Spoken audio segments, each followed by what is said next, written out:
Greetings, Ian from RTO here. Hope you're all well on this Thursday morning. As you can see, we've got the lights on because it is dark and dingy again. But hey ho, that's winter for you. So I've got something nice and warm and to blow away the cobwebs this morning. We're going to be doing, of course, it's Battle of the Debuts Day. I've gone solo. And we're going to have a look at when Peter Gabriel left at Genesis. So, The Lamb Lies Down on Broadway came out in November 1974. They went and did a huge tour on this of North America and Europe. They played the entire of The Lamb, a decision that was not supported by the entire band because a large amount of the new material involved more elaborate costumes worn by Gabriel. 3 backdrop screens that displayed 1,450 slides from 8 projectors, a laser display, theatrics and all sorts.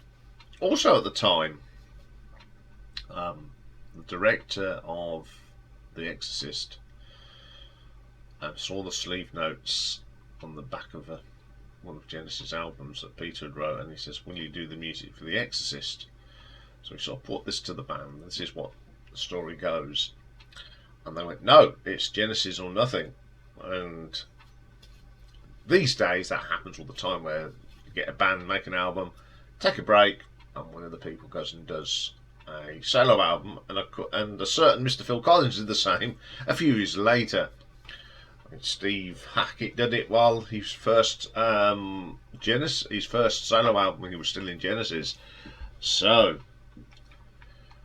the tour went on, and during their stay in Cleveland, Peter said to the band he would leave at its conclusion.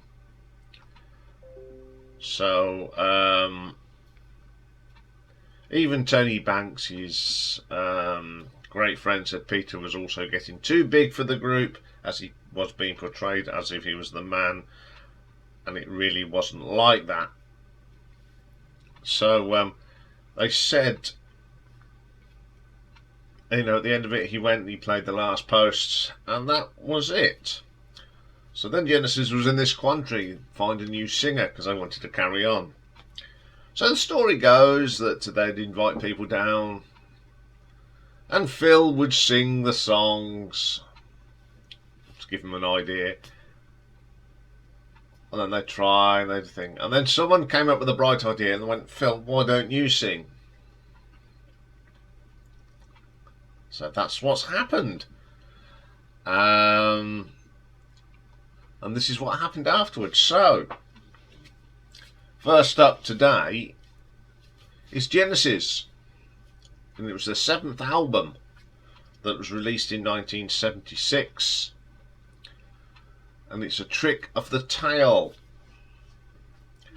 So performing on this one, we have got, of course, Phil Collins on the drums, lead vocals and backing vocals, Steve Hackett on guitars, 12-string guitars, Mike Rutherford on the bass and bass pedals, 12 strings, guitars, Tony Banks on piano, synthesizers, mellotrons and guitars, and it was produced by Genesis themselves and David Henschel.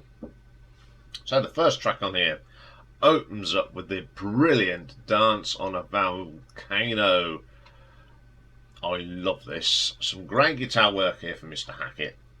Phil's drums are brilliant on this, and that brilliant vocal. It's a really good track. It's a great way to start this album. Second track on the album is the beautiful Entangled. Oh, lovely touches on the guitars here from Steve Hackett. Beautiful song, lovely harmonies as well. It's an absolute belter. Then we get Squonk. Oh, classic. Opened up their concerts for a long time. Love driving bass line from Mike Rutherford. The guitar work on this is fantastic, as you don't expect anything different from Steve Hackett. Great lyrics. Love this song. Then we get Man Mad Moon. Some lovely piano work here from Mr. Tony Banks.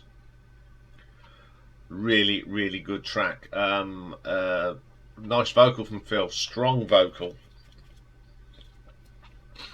Side 2 starts up with the brilliant Robbery, Assault and Battery. One of them storytelling tracks about a bank robber. This has got one of Tony Banks' best keyboard solos on the album. It's a wonderful, wonderful track. Then we get my favourite track on this album, Ripples. And it was really good that they actually played this. They played it at the time, took it out of the set, and it appeared, I think they did it on the 2007 tour, and I do believe they played it on the final tour. Things about this, it's got some wonderful keyboard runs from Tony, and it's got a great guitar solo from Steve Hackett in this. Fantastic. Then we get the title track, A Trick of the Tail. Quirky little song, quite poppy. I did release it as a single, but it didn't do anything. But it's a good track. Love that.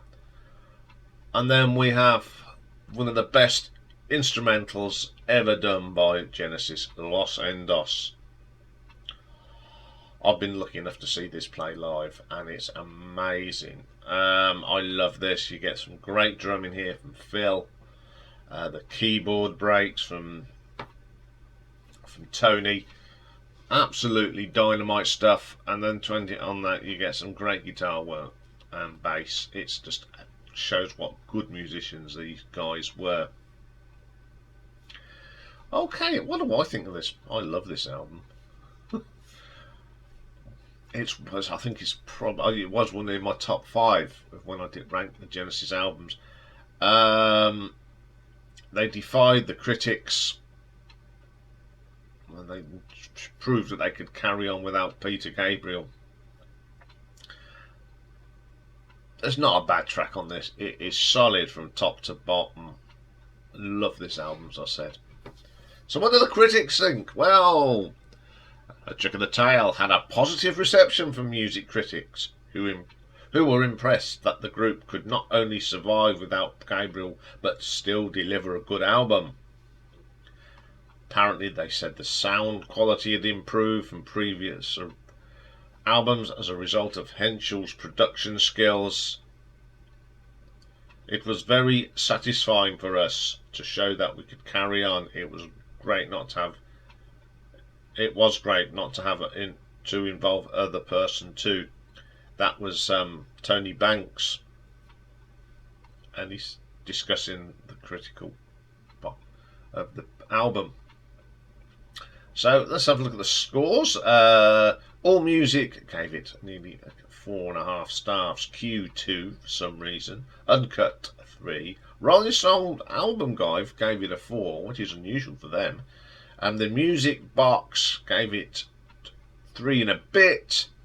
How did it do in the charts? Well, got to number 3 here in the UK, and it managed to get to number 31 on the Billboard 200 in the United States.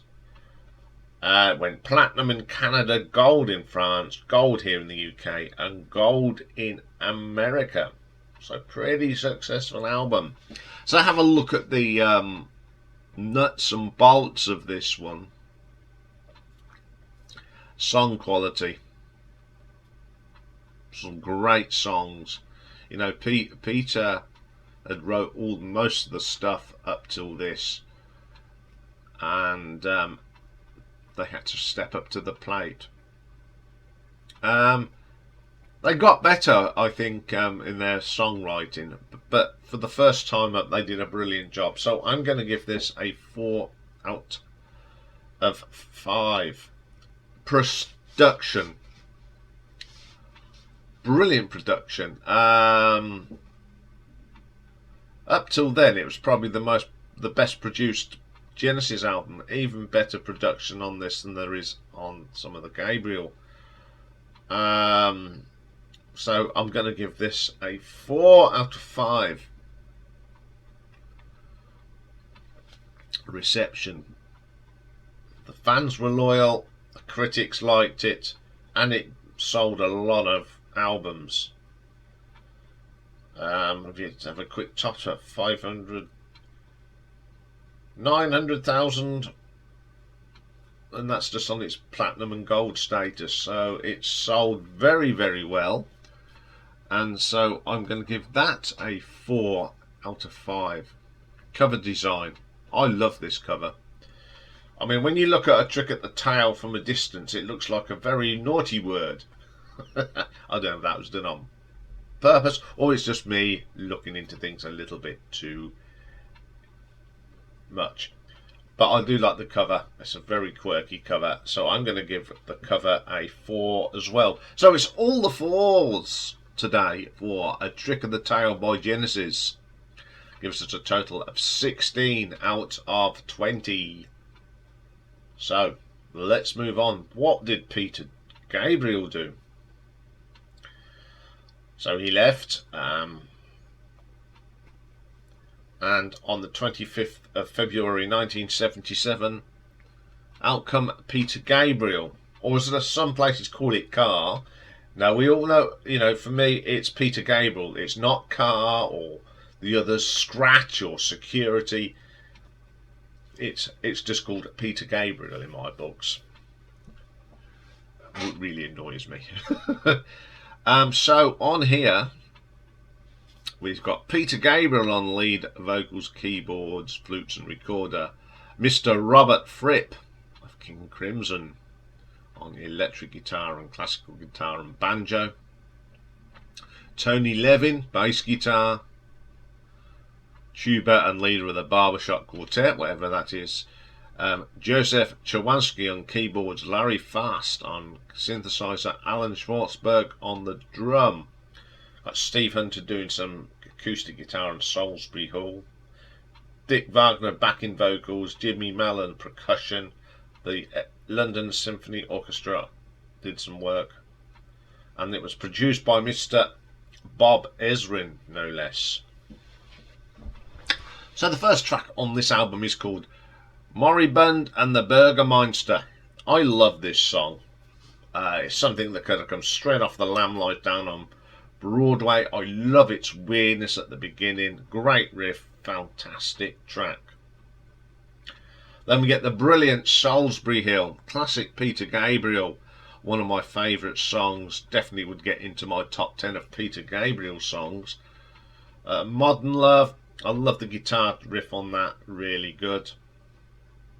Excuse Me. Very Bob Dylan in places. It's a little bit of nonsense. Humdrum, one of my favourite tracks off this album. I love the melody and the arrangement as well. It's terrific. Slowburn, another great track. Again, another track that may have been left over from the Lamb. The arrangement is really good. Then we get Waiting for the Big One. This is quite jazzy. It's a great sounding track. Down the Dolce Vita, a great progressive rock track from Peter Gabriel. Still shows that he's not forgotten his prog roots. Then we get the stunning Here Comes the Flood. The orchestral arrangement on this is brilliant. I love how this track builds up and builds up. Brilliant way to end the album. What do I think of this? Well, I think this is a stunning album. There's lots of stuff that's sort of, I think, left over from the Lamb days. There's some great tracks on here, some iconic Peter Gabriel tracks, and it's an album that I do play quite a lot. He did go on to make better albums, but the first one up, the big one, first album after you've left a very successful band, and I think he did a fantastic job. But what did the critics think? Rolling Stone critic Stephen de Moronset described Peter Gabriel as a grab bag of collections of songs that bear little resemblance to one another, and called it impressively a rich debut album. bit of cross ideas there. Robert Christgau from the Village Voice, another person that talks garbage at times, found it a lot smarter than Gabriel's past work in Genesis, and despite nothing that every time I deliver I delve beneath its challenging textures to decipher a line or two, I would come up a little short. Usual sort of wobbles from Robert Christgau. Nick Kent, who was writing for the NME at the time, said Peter Gray, this was a fine record and with at least one 24-carat irresistible classic in Solsbury Hill. A strong supporting cast of material, all in all, pretty good. They also did receive the prize for the French Académie Charles Gros. So let's have a look how it all went. All Music gave it again 4 and a bit stars. Chicago Times gave it 3. Classic Rocks 9 out of 10. Entertainment Weekly gave it an A. Q gave it 3. Record Mirror gave it a 4 stars. The Rolling Stone gave it 3. Sounds gave it a 5 out of 5. Uncut 7 out of 10. How did it do in the charts? Well, it got to number 7 in the UK, number 38 on the Billboard. It went gold in France, Germany, United Kingdom and the United States. So let's have a look at the nuts and bolts of this. Song quality. You're always going to get good songs from Peter Gabriel. Peter Gabriel, Fish and Jim Morrison are my favourite lyricists. We most go back to my school days when I used to write poetry, and my English teacher says, do you see yourself as the next Peter Gabriel? Obviously my English teacher was a bit of a Genesis fan. I said, well, I do like Genesis, and he said it all clicked, so there you go. So 4 out of 5 for Peter Gabriel's song quality on this. Production, lovely produced album again. Got some great touches on here. So again, a 4 out of 5. Reception, that went down a storm, didn't it? Actually sold more copies than A Trick of the Tail. So, but only got to number 7 in the album charts in this country, in 38 on the Billboard, but it did sell a lot more. So I'm going to give for reception another 4 out of 5. Cover design. This is where it lets me down. I'm not very keen on this cover. I mean, Peter Gabriel in a car in the rain. Don't know what the concept was there, but it sort of didn't really do it for me. So I'm going to give that a 3 out of 5. So for Peter Gabriel by Peter Gabriel gives us a total of 15 out of 20. Now, this is another one that the scores don't really reflect, because I've only marked down the cover because it's not as good as The Trick of the Tail. Both albums are just absolutely amazing. I can't really split these two, and I don't want to, because both of these albums are very dear to my heart. They are great albums. I love both of them, and I can't call this, and I don't want to. I never was going to have a proper winner here, because I can't. I'm a huge fan of Peter Gabriel, but I'm a huge fan of Genesis. I can't call it, so I'm going to chicken out this time and let you decide. I don't want to decide on this one. I can't call it. So, you know the drill. Polls up in the usual social media places. It'll be in the live stream tonight. So I'm going to sit on the fence and let you guys decide. Okay. Got one more next week, which you'll find out more about in the live stream tonight. I've really enjoyed doing these little variations, and I've decided that now and again we will do this again, because there's lots of bands in this same situation, and you guys have really enjoyed it as well. So this will happen. We'll keep doing a variation now and again. We'll just throw in a month of I've gone solos. Okay, that's all for this one. I'll be back later with the fourth of one of the new shows, part of the Pick and Mix Thursday, and this week we're doing a thing called Mixing It Up, which is all about my favourite producers, and a lot of these producers that are coming up have all been suggested by you guys. So I'm starting off with one of my favourites, Martin Birch. So join me for that later, and bye for now.